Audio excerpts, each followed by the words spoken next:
గరుడ పురాణం సాక్షాత్తు శ్రీ మహావిష్ణువు చేత అతని వాహనమైన గరుత్మంతునికి ఉపదేశించినది.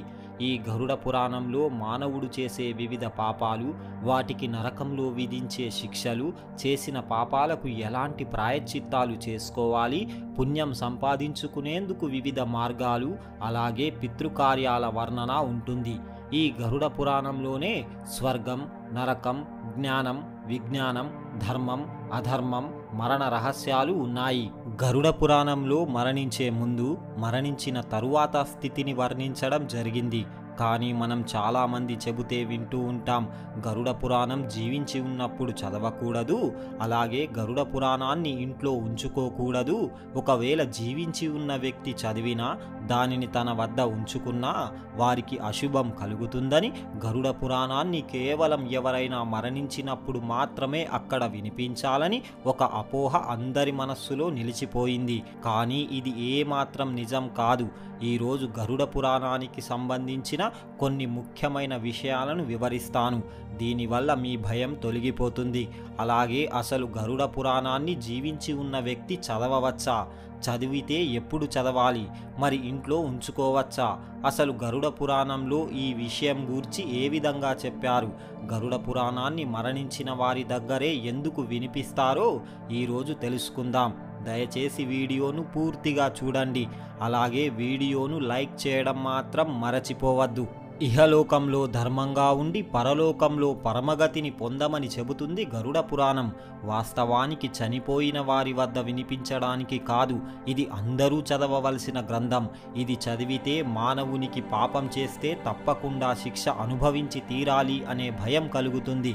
అంతేకాదు, ఈ గరుడ పురాణం చదివితే పితృదేవతలు కూడా అదృశ్య రూపంలో వచ్చి వింటారు.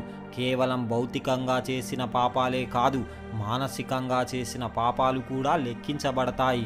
శిక్షలన్నీ అనుభవించిన తరువాత స్వచ్ఛమైన ప్రకాశంతో ఆత్మ పరమాత్మలో లీనం కావడమో లేక మరుజన్మ లభించడమో జరుగుతుంది. ఎవరైనా మరణిస్తే అక్కడ గరుడ పురాణం వినిపిస్తారు. ఇక అందరూ అది చూసి వారి మనస్సులో గరుడ పురాణం అంటే భయం ఏర్పడిపోయింది. ఇక మరణించినప్పుడే దీనిని వినిపించాలి అనే ఒక అపోహ మొదలయ్యింది. కానీ ఇది ఏమాత్రం నిజం కానే కాదు. ఎందుకంటే గరుడ పురాణం మొదట్లోనే దీని గురించి పూర్తిగా వివరించడం జరిగింది. సాక్షాత్తు శ్రీ మహావిష్ణువే గరుత్మంతునికి చెప్పిన మానవ మోక్ష పద దీపిక ఈ గరుడ పురాణం. ఇది అవసరానికి అద్దెకు తెచ్చుకునేది కాదు, ఇంట్లో ఏమూలో ఉండేది అంతకన్నా కానే కాదు. ఒంటి నిండా అంటి పెట్టుకుని ఉండే, నిత్యం ధరించే వస్త్రము లాంటిదే ఈ గరుడ పురాణం. మన నరాల్లో జీర్ణించుకోవలసిన శ్రీ మహావిష్ణువు జ్ఞానోపదేశమే ఈ గరుడ పురాణం. తప్పు చేయాలనుకునే మానవునికి నరాల్లో వణుకు పుట్టించేదే ఈ గరుడ పురాణం.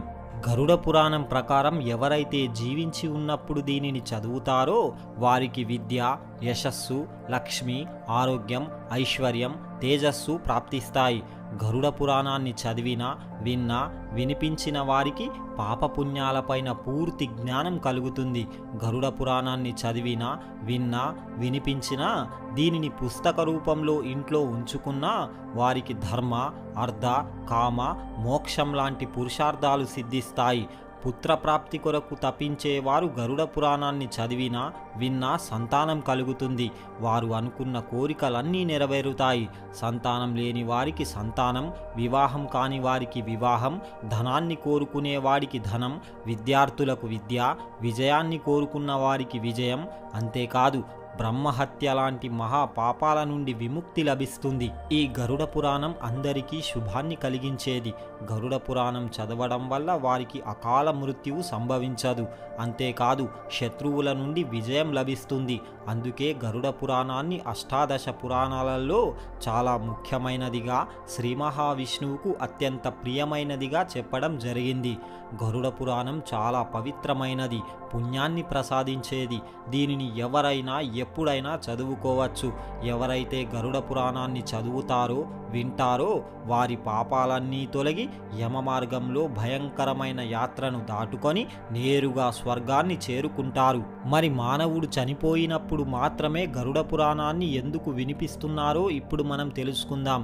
కొంతమంది ఆత్మలు మరణించిన వెంటనే మరో శరీరాన్ని పొందుతాయని, మరికొన్ని ఆత్మలు 10 నుండి 13 రోజుల సమయం తీసుకుంటాయని గరుడ పురాణంలో చెప్పడం జరిగింది. అకాల మరణం పొందిన వారు మళ్ళీ పునర్జన్మ పొందడానికి దాదాపు 1 సంవత్సర కాలం పడుతుంది.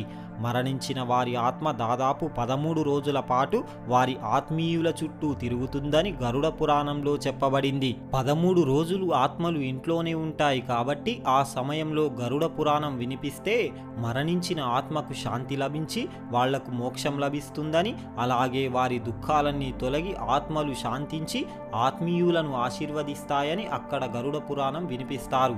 ఇంత గొప్పదైన గరుడ పురాణాన్ని జీవించి ఉన్నప్పుడు చదివితే అశుభం ఎందుకు జరుగుతుంది? ఇదంతా కూడా ఒక భ్రమ మరియు ఒక అపోహ మాత్రమే.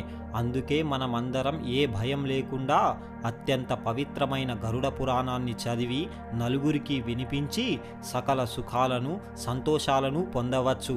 గరుడ పురాణం పూర్తిగా చదివి దానిని అర్థం చేసుకున్న వ్యక్తి జీవితంలో ఎప్పుడూ కూడా పాపాలు చేయడు, ధర్మబద్ధంగా తన జీవితాన్ని జీవిస్తాడు. గరుడ పురాణం చదివితే జీవన మరణ రహస్యాలు తెలుస్తాయి. ఏది తప్పు ఏది ఒప్పు అనే పూర్తి జ్ఞానం కలుగుతుంది. ఎలాంటి కర్మలు మానవులు చెయ్యాలి, ఎలాంటి కర్మలు చెయ్యకూడదు అనేది ఇందులో పూర్తిగా వివరించడం జరిగింది. నిజానికి అందరూ గరుడ పురాణంలోని విషయాలను ధర్మబద్ధంగా పాటిస్తే అసలు మానవుడు ఏ తప్పులు చెయ్యడు, ఒక గొప్ప సమాజాన్ని నిర్మించవచ్చు. చూశారు కదా. మీకు గనక ఈ వీడియో నచ్చితే జై శ్రీకృష్ణ అని ఒక చిన్న కామెంట్ చేయండి. ఇలాంటి మరిన్ని వీడియోస్ కోసం ఇప్పుడే మా ఛానల్ని సబ్స్క్రైబ్ చేసుకోండి. పక్కనే ఉన్న బెల్ ఐకాన్ని ప్రెస్ చేయండి. మా వీడియోని లైక్ చేయండి, షేర్ చేయండి. జై శ్రీకృష్ణ.